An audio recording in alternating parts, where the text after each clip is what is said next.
कार्यशाला के छठे दिन में पहुंच चुके हैं और कल निश्चित रूप से ही आपने जो यहाँ आसपास भ्रमण किया उसके बारे में कुछ ना कुछ आप कविता, कहानी, नाटक, रिपोर्ट में हमें प्रस्तुत करोगे। कल मैं उस बात पर चर्चा करूँगा क्योंकि आज भी आपको पूरा टाइम दीजिए, कल आप और कहोगे। तो आज जैसे कि हमने कहा था कि हम आज अनुवाद पर बातचीत करेंगे। तो अनुवाद जैसे जानते ही हैं आप, अनु है ना, वध धातु से बना है। वध जिसका मतलब कहना और अनु मतलब अनुसरण करना, पीछे करना। पुरातन काल में ये टेक्नोलॉजी नहीं थी, कागज नहीं थे हमारे पास, तो उसमें क्या होता था, गुरुजी बोलते थे, बच्चे रिपीट करते थे। जैसे आज भी आपने देखा रिमोट एरिया में बच्चों को पहाड़े वहाड़े 2 दूनी 4, 4 दूनी 6 वो करते हैं, बच्चे उसको रिपीट करते थे, उसी से वो सीखते थे। तो वही था अनुवाद। मगर अब कालांतर समय के साथ साथ चीज़ें बदलती चली जाती हैं।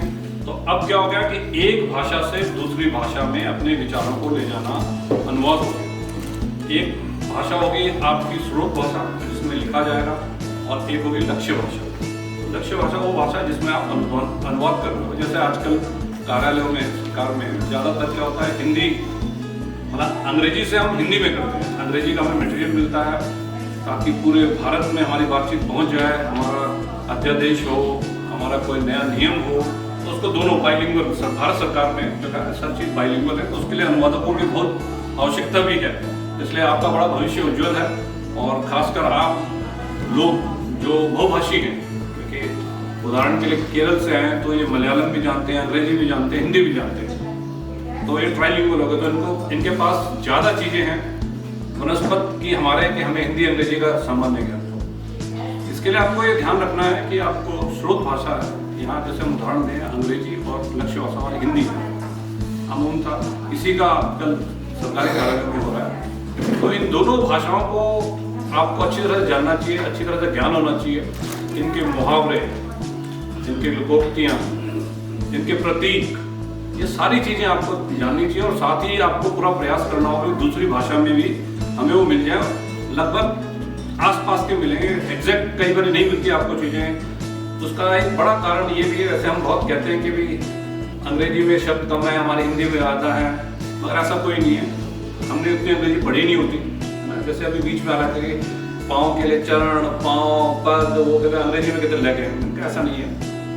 अंग्रेजी में बहुत सारे शब्द हैं बट हम पढ़ते ही नहीं हैं। अगर हम पढ़ेंगे, जानेंगे, क्योंकि हर भाषा में, हर देश में स्थानीय शब्द जरूर होते हैं। हम तो इंग्लिश जितनी भी हमने पढ़ी है, स्कूल से पढ़ी है, कुल मिलाकर के दोनों भाषाओं का, प्रतीकों का, उनके जो मुहावरे, लोकोक्तियों को आपको अच्छी तरह से जानना है।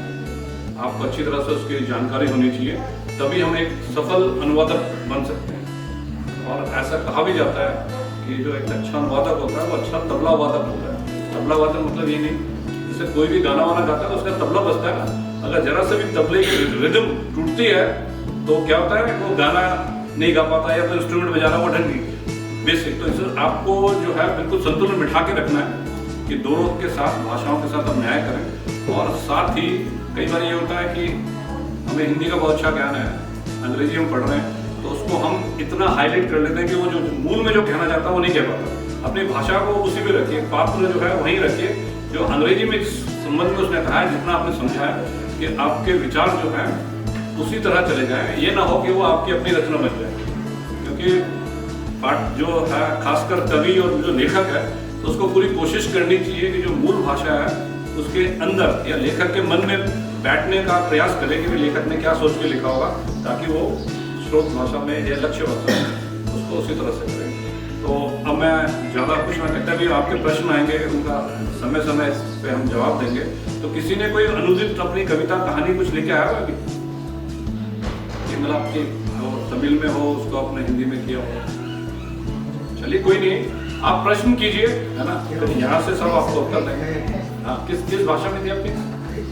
मु तो मोर घर कोणे पड़ी रही, घर कोणु घोषारी आनी जी मते हाट मझिरे छेड़ा कला, देखणाहारी आखिरे आंगुठी गेंजी जी घोषणा कला कि मु लंगड़ा।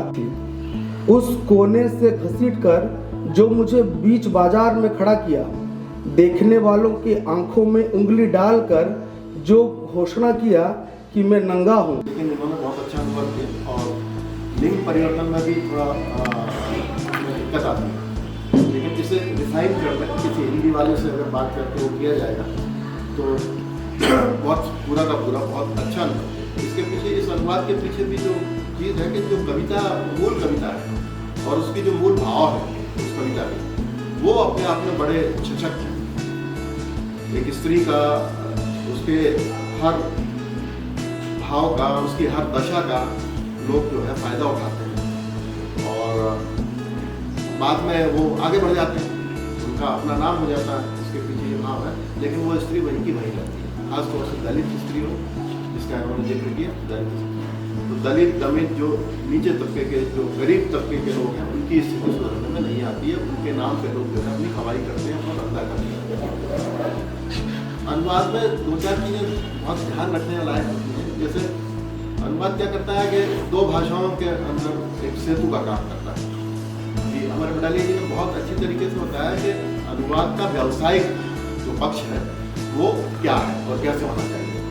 लेकिन जो साहित्यिक सृजनात्मक पक्ष है, कलात्मक पक्ष है, उसमें एक चीज़ बहुत ध्यान देने की है कि वो अनुवाद सार्थक और सफल तभी माना जाता है जब जो मूल लेखक होता है उनकी, जैसे कि इन्होंने बताया कि जो यहाँ के लोगों की है, मुहावरे हैं, उनका जो स्लैंग है, उनकी जो ग्लोकल्स हैं, मतलब लोकल की स्थानीय भाषा है, वो हर शब्द के अलग अलग अर्थ होते हैं, ध्वन्यार्थ होते हैं।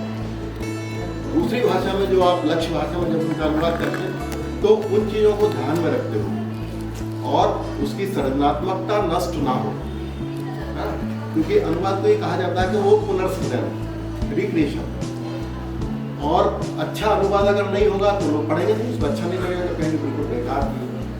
और अगर बहुत अच्छा अनुवाद होगा तो लोग उसको पढ़ेंगे। और वो बहुत सारे अनुवाद मूल से भी अच्छे होते हैं और शब्दशाह अनुवाद नहीं होते। साहित्य में शब्दशाह अनुवाद नहीं होते, बाकी जगह ऑफिशियल लैंग्वेज में जरूरत पड़ती है।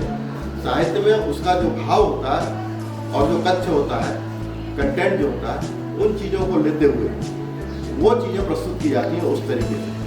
तो वो भाव अगर ठीक लेखक के भाव से मिलता जुलता है, शब्द भले ही बदल जाए और जो प्रभाव उत्पन्न करता है पाठक के ऊपर, ऐसा जो अनुवाद होता है वो एक अच्छा अनुवाद माना जाता है। बहुत सारे अनुवाद हुए हिंदी में, विदेशी भाषाओं। अगर अनुवाद ना होते तो हम लोग जो अपनी भाषाएं जानते हैं तो दूसरी भाषाओं के साहित्य को, दूसरी भाषाओं की जो अन्य सामग्री है उसको पढ़ने में सफल ना हो पाते।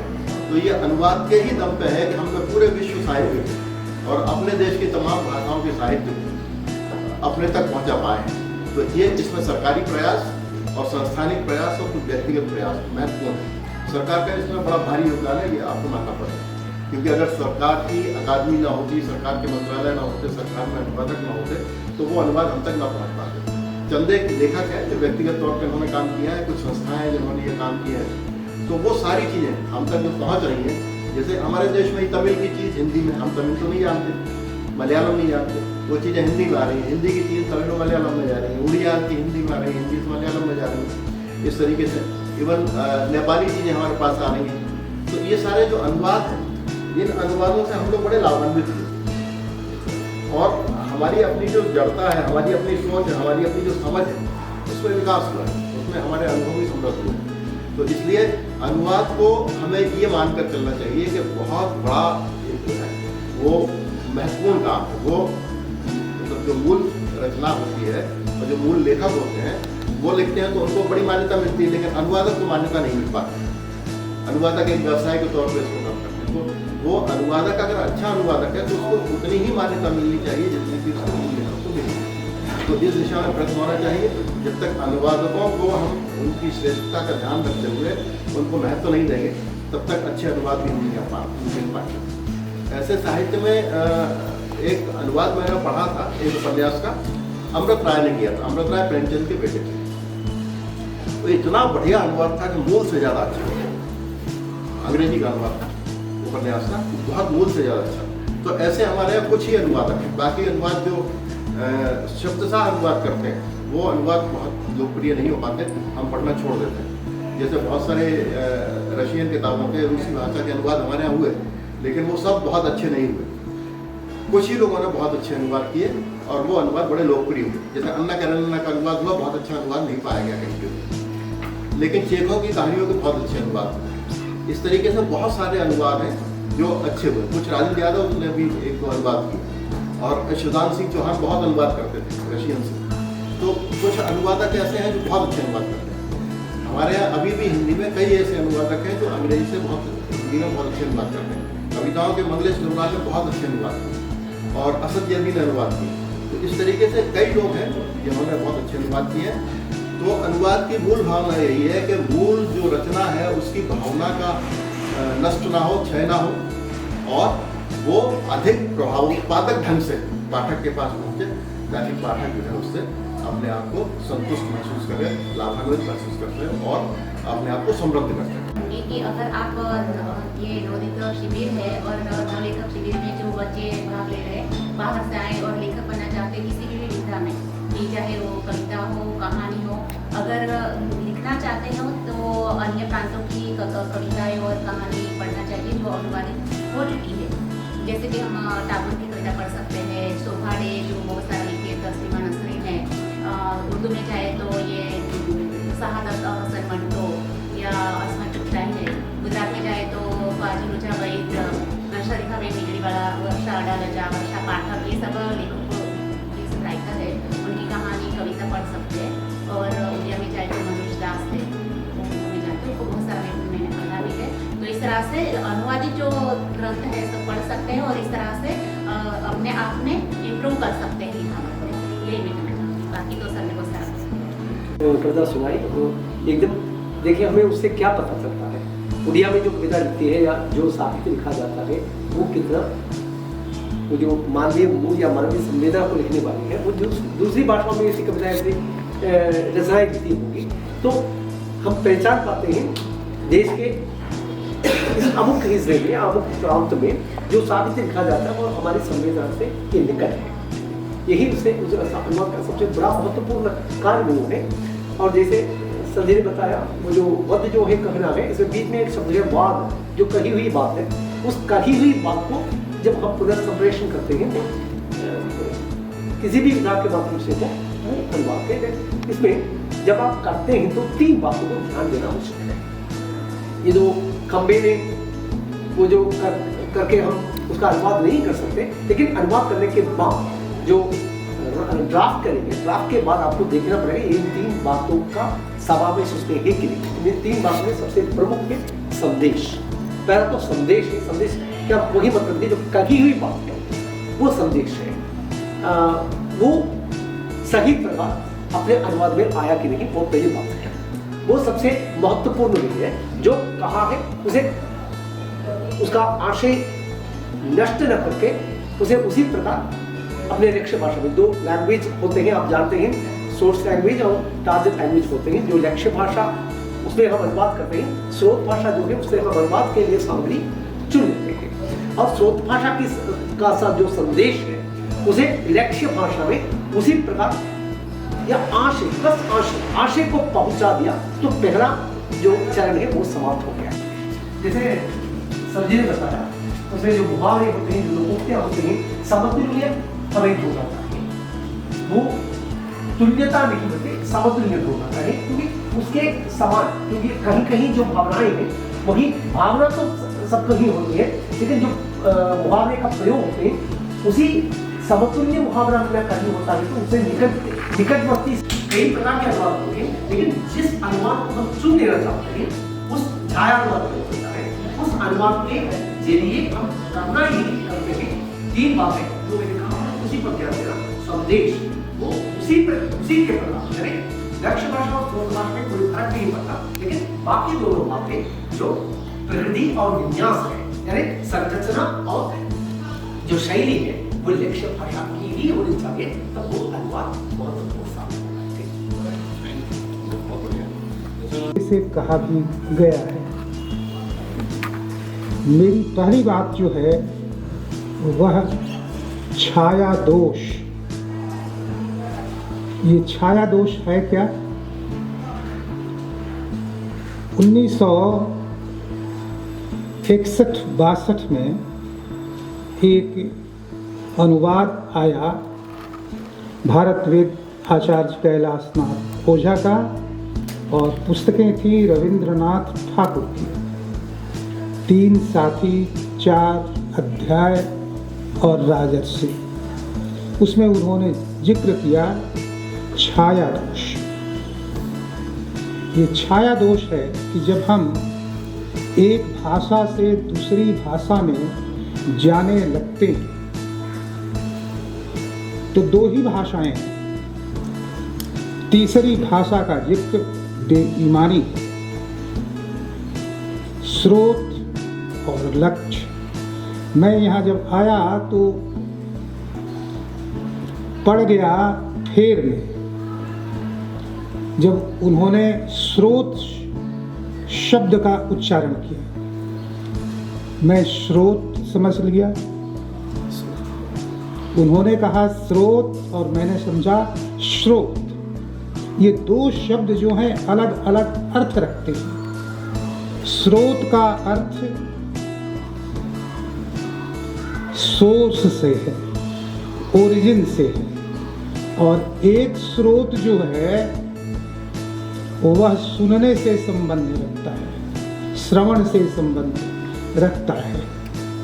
इसलिए उच्चारण कैसा हो रहा है, तो छाया दोष का आना स्वाभाविक है। जिन्होंने अभी चर्चा की नेपाली से हिंदी की समानता तो है। अरे नानी आप बोलते हैं जहां, वह हिंदी की नानी तो नहीं है। हमने लिखा नानी, मामा की मां, और यहां एक छोटी बच्ची हो गई। हम बोलते हैं दादा बंगाल में, और हमारे यहाँ दादा बाप के बाप को बोलते हैं। तो शब्दों का फेर अगर सही नहीं होगा, 9 2 11 हो, यह तो मुहावरा है। एक लिखा क्लोज फिस्टेड, कंजूस है। A snake in the grass, छिपा हुआ शत्रु है। तो आप जब एक भाषा से दूसरी भाषा में जाते हैं, अनुवाद करना चाहते हैं, तो दोनों भाषाओं का ज्ञान आवश्यक है। बांग्ला से मुझे हिंदी में अनुवाद करना है। बांग्ला भाषा मेरे लिए स्रोत भाषा है, हिंदी मेरे लिए लक्ष्य भाषा है। मैंने तो इन 2 शब्दों को इस अर्थ में आज भी सुना। तो जानने की बात तो हर पल रहती है भाई। यहाँ अगर बांग्ला भाषा की प्रकृति मुझे मालूम नहीं है और चलते हैं हिंदी भाषा में अनुवाद करने के लिए, तो आप गलत कर रहे हैं। आप दूसरों को भ्रमित कर रहे हैं, क्योंकि पहली भाषा की जानकारी है नहीं। अनुवादकों में अपना नाम गिनवाना है, साथ सवार होना है हमको भी, तो वहाँ पर भूल होगी।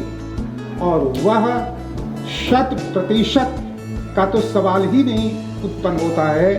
कितना प्रतिशत लेकर के आप वहाँ उपस्थित होते हैं, यह भी एक बात है। आप वेद की बात करते हैं तो सायण भाष्य की बात ज्यादा कारगर लोग मानते हैं विद्वान, और जो दयानंद सरस्वती का भाष्य है उसको लोग नकारते हैं विद्वान लोग, क्योंकि जो मूल कथ्य है उसमें विकृति का अर्थ केवल विचलन से है। इसलिए शब्दों को आप नहीं समझेंगे, हम नहीं समझेंगे, आपसे मेरा मतलब हम सबके साथ यह बात है।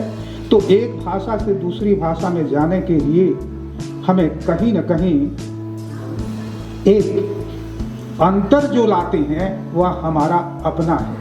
इसीलिए आज की का अनुवाद ट्रांसलेशन कम, ट्रांसक्रिएशन ज़्यादा है। आप दोनों शब्दों के अर्थ पार्थक्य को देखिए तो लगेगा कि हाँ, जब आपने अपना कुछ उसमें जोड़ दिया तो उस समय तो वह अनुवाद कहना से ज़्यादा अच्छा है पुनर्रचना करना, ट्रांसक्रिएशन करना। इसलिए यह भी दिखलाई पड़ता है। और अनुवाद की आवश्यकता तो है ही, इसलिए जिस ढंग की व्याख्या की हमारे बंधु ने, भास्करन जी ने, वह मुझे ज़्यादा सही लगी कि जो मूल कथ्य है उसको हम पहुंचा रहे हैं कि नहीं। मूल कथ्य से अगर आप विचलित होते हैं तो आपका अनुवाद वहीं पर अनुवाद नहीं रह जाता। इसलिए वह चीज उसमें आनी चाहिए। अब उस जगह पर ले आने के लिए जो मुहावरे हैं, जो उस भाषा का माने स्रोत भाषा में प्रवेश किए बिना लक्ष्य भाषा की ओर आप कैसे जाइएगा? आपने तो समझा ही नहीं। इसलिए उसको समझने के लिए माने स्रोत भाषा को समझने के लिए आवश्यक है कि उनके मुहावरों को, उनकी प्रकृति को हम ठीक ढंग से हृदयंगम करें। और तब मेहनत करने वाले लोगों ने पहले मेहनत किया है, सीखा है और तब अनुवाद किया है। और यहाँ चटलिटी पटभंटा, अब आप नहीं जानते हैं कि चटलिटी पटभंटा क्या है, मैंने तो कह दिया, तो आपके लिए तो यह एक फिर जटिलता खड़ा हो जाती है। तो प्रकृति को जानने के लिए जो शैलेंद्र जी ने एक बात की कि उन्होंने अपने मित्र को कहा कि मैं तो किताबी रूप से समझता हूं, लेकिन लोक जीवन में जो चल रहा है उसका एक अर्थ वह मुझे नहीं मालूम है। इसलिए उनको बैठाना पड़ा। अच्छे अनुवादक समय देते हैं और समय दे करके जो उनकी स्रोत भाषा है, क्योंकि लक्ष्य भाषा अगर उनकी अपनी, जैसे मैं हिंदी भाषी हूँ और मुझे बांग्ला से हिंदी में अनुवाद करना है, तो मेरे लिए स्रोत भाषा बांग्ला और लक्ष्य भाषा हिंदी। चूंकि मैं हिंदी का जानकार हूँ, हिंदी मैं जानता हूँ, हिंदी मेरी प्रकृति में रची बसी है, तो उसमें तो मैं कर लूँगा, लेकिन वह बात तो मुझे समझ में आ जानी चाहिए कि स्रोत भाषा में जो लिखा गया है वह है क्या। इसीलिए वहाँ के लोगों से संपर्क करके जब मैं आगे बढ़ता हूँ तो बात सार्थक होती है। एक प्राण कविता है रविंद्रनाथ ठाकुर, और उसकी 4 पंक्तियां ही मुझे याद थी। मरिते चाहिना आमी सुंदर भुवने, मानवेर काछे आमी बाँचिबार चाहिए। यही मैं सुनता था तो मेरे मन में नया नया आया था इस क्षेत्र में, तो मैंने सोचा कि मैं इसका अनुवाद करूं। मरना नहीं चाहता सुंदर भवन में, मानव के पास में चाहता हूं बचना। मैंने अपना किया।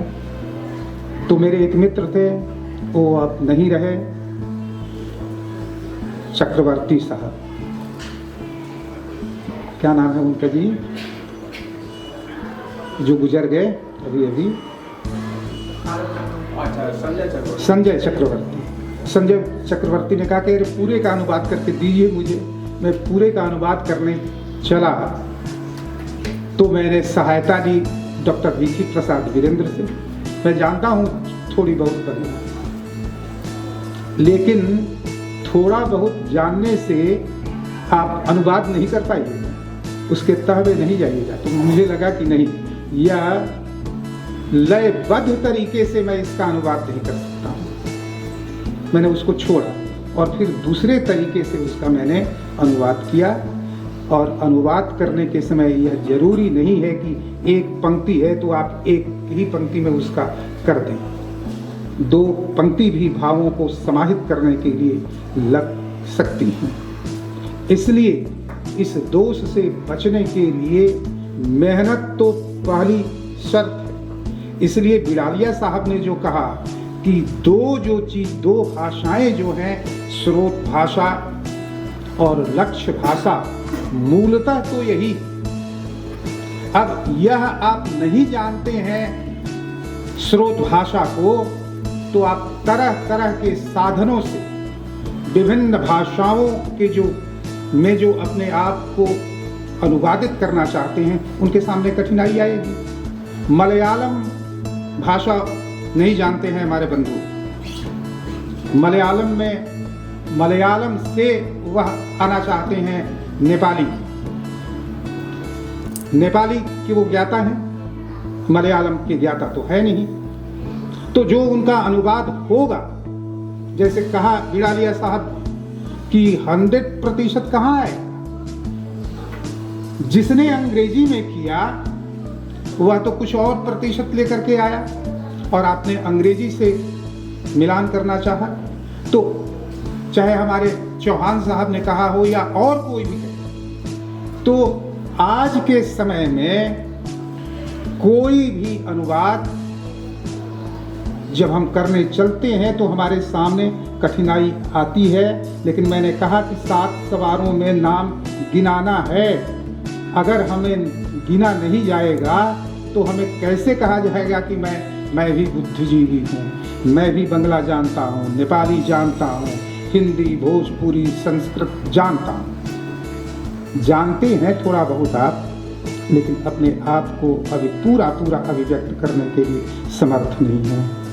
इसलिए प्रयास, अनुवाद कम खतरनाक और कम साहस का काम नहीं।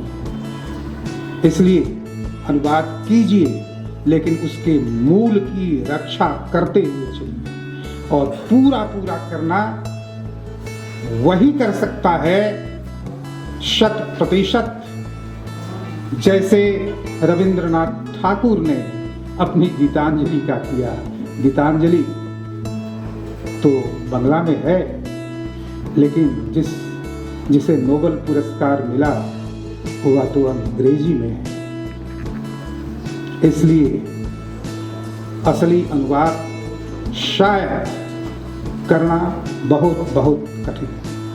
मैं इन्हीं शब्दों के साथ अपने कथन पर विराम लगाता हूँ और अनुसंधित्सा के लिए, अनुसंधित्सु बनने के लिए आग्रह करता हूँ कि अनुवाद जारी रहना चाहिए, क्योंकि मानव जीवन को जोड़ने का यही सबसे बड़ा सेतु है। सेतु की रक्षा होनी ही चाहिए। तो मुझे लगता है सिर्फ भाषा की जानकारी ही यथेष्ट नहीं है। उस भाषा की जो समाज संस्कृति है, अगर उसकी जानकारी नहीं है तो बहुत बड़ी गलती होने की संभावना रहती है। कारण कि शब्दों को मैं कह रहा हूँ, आदर एक शब्द है जो हिंदी में भी प्रयोग होता है, बंगला में भी होता है। जब हिंदी में हम आदर कहते हैं उसका अर्थ हुआ रेस्पेक्ट, सम्मान। लेकिन बंगला में जो है आदर शब्द का अर्थ वह नहीं होगा, रेस्पेक्ट सम्मान नहीं होगा। पता नहीं अन्य लोग क्या सोचते हैं, लेकिन क्योंकि हमने बंगला से हिंदी अनुवाद किया है। निरंजननाथ चक्रवर्ती की बहुत फेमस एक पुस्तक है उलंगो राजा। जो उलंगो राजा एक लंबी कविता है, अर्थात नंगा राजा। सबसे पहले मुझे, जहाँ तक मैं जानता हूँ, सबसे पहले इसका अनुवाद मैंने किया और आज से लगभग 20 साल पहले।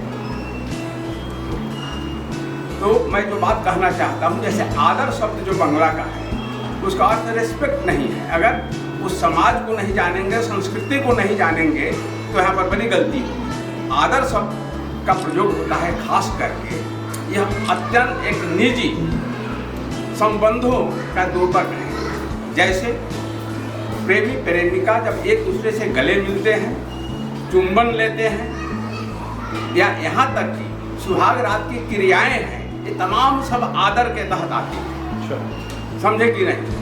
और अगर मेरी बात पर किसी को संदेह हो तो इसकी पड़ताल की जानी चाहिए। ठीक है, आप कह रहे हैं, आपने अध्ययन किया होगा तो निश्चित रूप उसी से तरह एक शब्द है, जब हम किसी से मिलने जाते हैं, वाक्य बना के बताइए कैसे वाक्य बना के बताइए जरा। वाक्य कैसे बनेगा इसका? जैसे वाक्य बनाता ना, मैं आपका आदर करता हूँ, तो रिस्पेक्ट करता हूँ, ऐसे बांग्ला में कैसे? दुनिया के आदर करो, प्रेम करो। हाँ, प्रेम करो। वो और वो तो प्रेम क्रिया ना है, विभिन्न रूप से वह व्यक्ति, किसी का सर को सहलाना, शरीर को सहलाना, यह हुआ आदर बंगला में। जब हम किसी से मिलने जाते हैं और मिलने के बाद जब हम वापस होते हैं तो कहते हैं कि ठीक है मैं जा रहा हूँ, लेकिन बंगला में ऐसा नहीं है। जब हम किसी से मिलने जाते हैं और मिलने के बाद हम जब जाने लगते हैं तो कहते हैं आमी आशी, आशी मैं आ रहा हूँ। जब हम कहते हैं कि हम जा रहे हैं तो उसमें फिर लौटने की संभावना नहीं है, लेकिन बंगला में जो है वहाँ एक संभावना है, मैं चल रहा हूँ। ध्यान दीजिएगा। तो ये बहुत नितांत चीजें हैं, निजी चीजें हैं।